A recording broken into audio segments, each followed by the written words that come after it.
तुम इतने डम हो गए ना, मैं कभी सोच भी नहीं सकती थी। एक तो तुम्हें मेरा बर्थडे नहीं याद, हाँ, और अगर डैड ने सबके सामने तुम्हें शर्मिंदगी से बचाने के लिए तुम्हारा नाम ले भी लिया तो तुम्हें सबको सच बताने की क्या जरूरत थी? अंबर, इसमें इतना रिएक्ट करने वाली क्या बात है? हाँ, मुझसे गलती होगी, मुझे वाकई तुम्हारा बर्थडे याद नहीं रहा। अब मैं सॉरी भी बोल चुका हूँ। It's not a big deal. What? It's not a big deal. Really? शादी के बाद ये मेरी पहली बर्थडे थी जो मेरे हस्बैंड को ही नहीं याद, और वो कह रहा है it's not a big deal. क्या बात है? अंबर, मियाँ बीवी का रिश्ता सिर्फ बर्थडेज याद रखने की हद तक नहीं होता। प्लीज बच्चों की तरह रिएक्ट मत करो। बात इतनी बड़ी नहीं है जितना तुम रिएक्ट कर रही हो। बात बड़ी है आरिफ, मेरे लिए बड़ी है। इससे पता लगता है कि how important I am for you. अगर मैं तुम्हारे लिए अहम होती तो तुम्हें जरूर याद हो। इस बात पे ना सिर्फ मैं बल्कि डैड भी तुमसे बहुत नाराज है। पूरा स्टाफ अंदर बैठ के गॉसिप कर रहा हूं। कम ऑन अंबर, तुम क्यों लोगों की इतनी परवाह कर रही हो? क्यों ना करूं? तुमने सबके सामने ना सिर्फ मुझे बल्कि डैड को भी एम्बैरेस किया है। अब कैसे फेस करोगे उन्हें? हाँ, क्या हो गया अंबर? ये इतना बड़ा इशू तो नहीं है। हम ऑफिस काम करने के लिए आते हैं, ना कि पार्टीज करने। Let me do my work. Excuse me.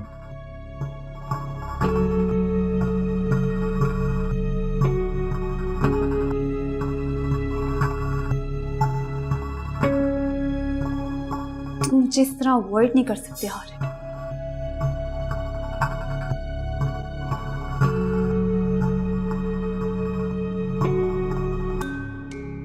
Sir, presentation ready है। 11 बज गए। Shall I call the meeting? No. I'm not in a mood of attending any meeting. But sir, आज की मीटिंग बहुत इंपॉर्टेंट है, और उसके बाद प्रोजेक्ट। मेरे लिए मेरी बेटी से बढ़कर कोई मैटर इंपॉर्टेंट नहीं।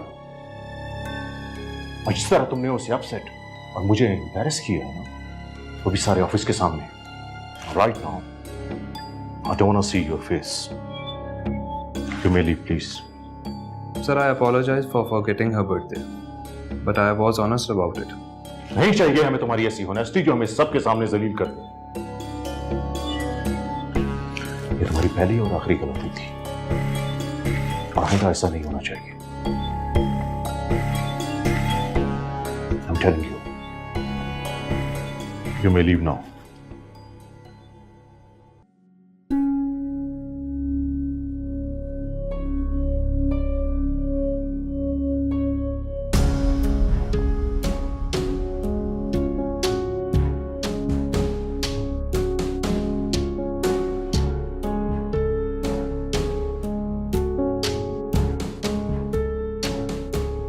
मैं ये क्या कर रहा हूँ अपने साथ? क्यों की मैंने उस लड़की से शादी जिसको मैं अच्छी तरह जानता था? क्या क्या माजी से छुटकारा पाने के लिए? क्यों मैं कुछ नहीं कह सका जब मेरी बेइज्जती हो रही थी? क्या मैं भी अपने बाप और भाई की तरह मजबूर हो चुका हूँ? ये मैं तो नहीं, मैं तो ऐसा नहीं था। मुझे क्या होता जा रहा है? मैं क्यों गुलाम बनता जा रहा हूं? क्यों मेरी जिंदगी में हर चीज ठीक होते होते बिगड़ जाती है? Oh God, please help me.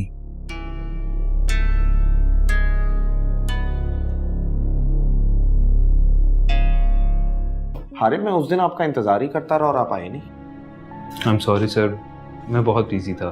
मेरे जहन से निकल गया था कि मैंने आपसे मिलना है। कोई बात नहीं, आप मुझे खुलकर अपनी प्रॉब्लम के बारे में बताएं। सर, मुझसे वादा करें कि ये बातें आपकी और मेरे दरमियान ही रहेंगी। आपको ये बात कहने की ज़रूरत नहीं है, ये हमारे प्रोफेशन का पहला असूल है। अब बताइए। सर, मैं एक अजीब मोड़ पर आ खड़ा हुआ हूँ। जिंदगी में एक के बाद एक गलत फैसले हो रहे हैं। सर, कुछ समझ नहीं आ रहा। मेरे पास सब कुछ होने के बावजूद ना सुकून है ना खुशी। सर, मैं वैसा होना चाहता हूँ जैसे मैं पहले। तो पहले आप कैसे थे?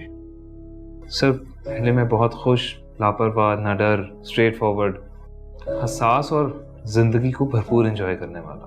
हमेशा बड़ों की रिस्पेक्ट की और कभी सच बोलने से नहीं घबराया। सर, पढ़ाई के साथ स्पोर्ट्स में भी इन रहा। अगर अब ऐसे लगता है शायद जिंदगी का कोई मकसद ही नहीं। और इस 1-1.5 साल का कोई ऐसा वाकया जो इस कैफियत की वजह हो? जी सर, 2 बड़े वाकयात। वो क्या?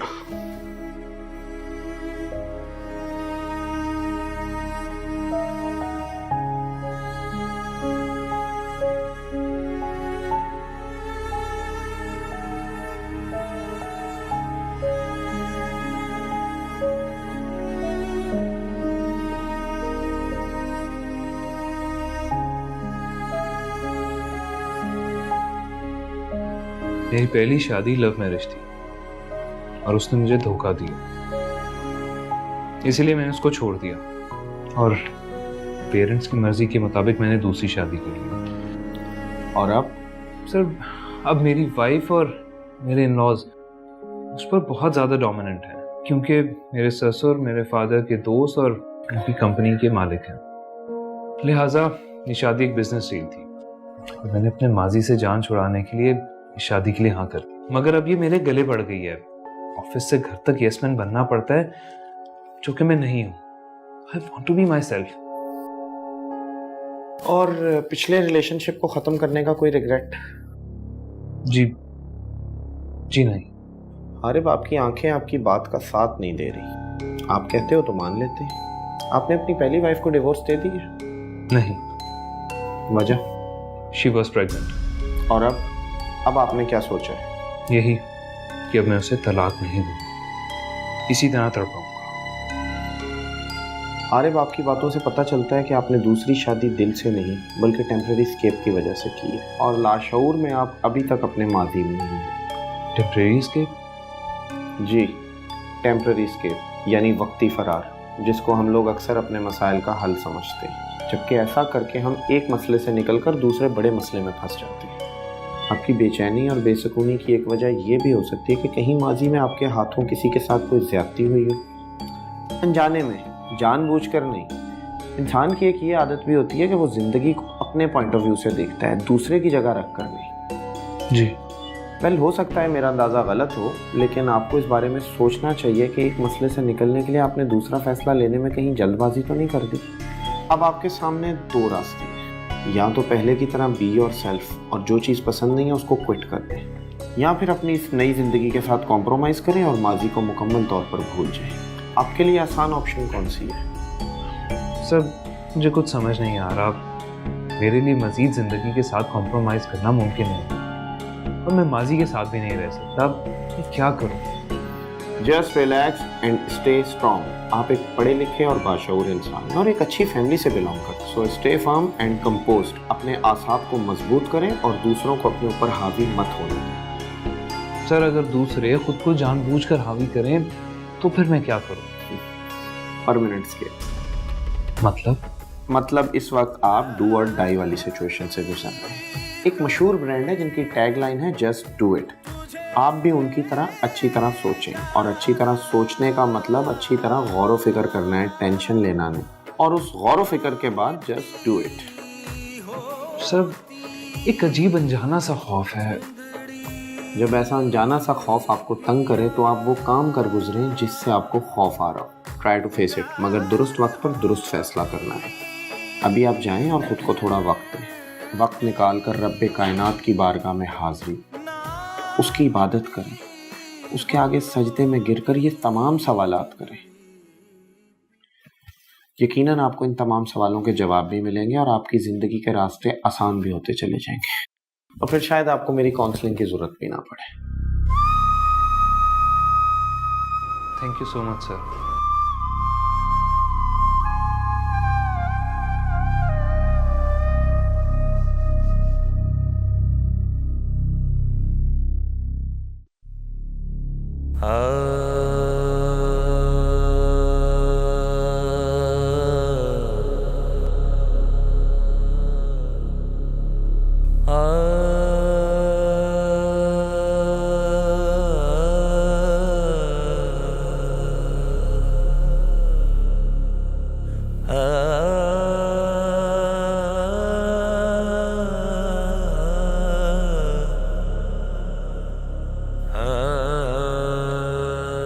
ऐ मेरे रब, मेरे लिए आसानी पैदा कर और मुझे माफ कर दे। मैं तेरा गुनाहगार बंदा जिंदगी की दौड़ में खोकर तेरी तरफ रुख भी ना किया। आज तुझ पर मुकम्मल तवक्कुल और यकीन के साथ दुआ मांगता हूँ, मुझे इस मुश्किल से निकाल दे, मेरे अंदर की बेचैनी को ख़त्म कर दे।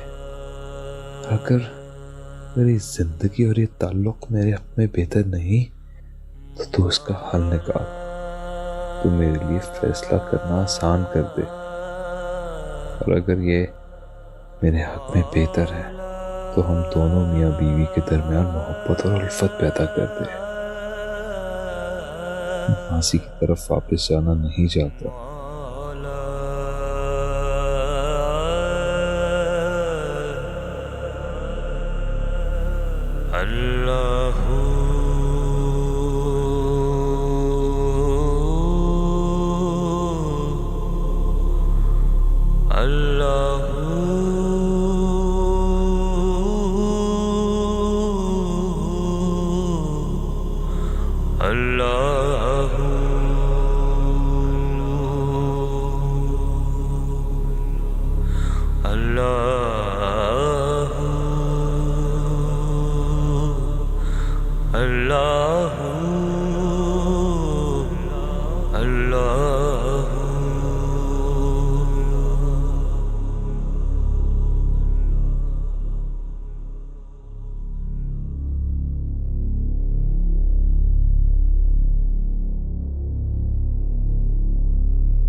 इसे हमारी थोड़ी सी टेंशन की जरूरत है, एंड आई एम श्योर कि बहुत जल्द मुकम्मल तौर पे जिंदगी की तरफ वापस आ जाएगा। जबरदस्त। और आप जितना केयर के साथ पेशेंट से डील करती हैं, आई एम श्योर वो जिंदगी की तरफ बहुत जल्दी आ जाएंगे। बहुत कम अरसे में बहुत अच्छी प्रोग्रेस दिखाई आप। Good job. Thank you so much. ठीक है, फिर बाकी फाइल हम बैठ के देख लेते हैं। After you.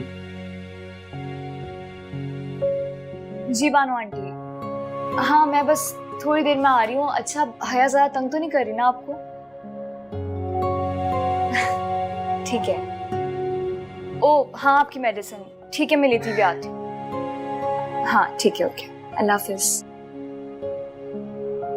If you don't mind, आपसे एक बात पूछ सकता हूँ? हाँ पूछिए। आपको मुश्किल नहीं होती being a single mother, juggling 2 jobs, घर पे बेटी को संभालना और यहाँ पेशेंट्स को? डॉक्टर रुहेल, मुझे लगता है कि जब अल्लाह ताला आपको किसी आजमाइश में डालते हैं ना, तो साथ ही साथ हिम्मत भी दे देते हैं। Very true. वैसे मेरे ख्याल में आप एक बहुत अच्छा लाइफ पार्टनर डिजर्व करती हैं, जो आपका और आपकी बेटी का बहुत ख्याल रखे। You know what, you really deserve to be loved and cared. मुझे ताज्जुब होता है उस इंसान पे जो आप जैसी लड़की को इस तरह छोड़ गया। Such a loser.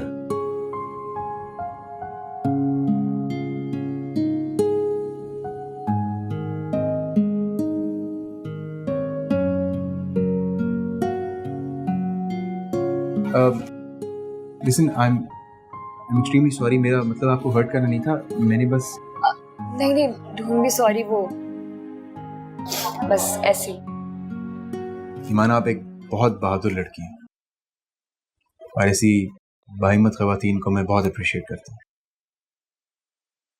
Thank you. वैसे I know it's a bit personal, लेकिन आप दोबारा शादी क्यों नहीं कर लेती?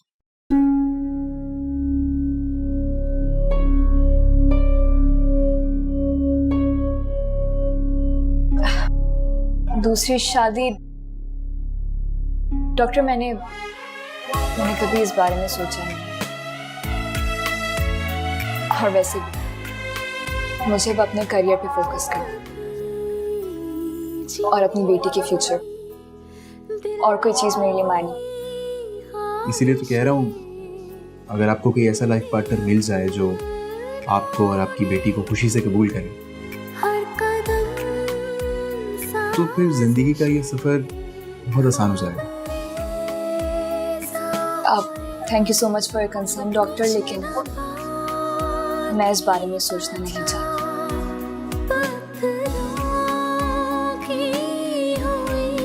एनीवेज, आई थिंक अब मुझे चलना चाहिए। अल्लाह हाफिज़। अल्लाह हाफिज़।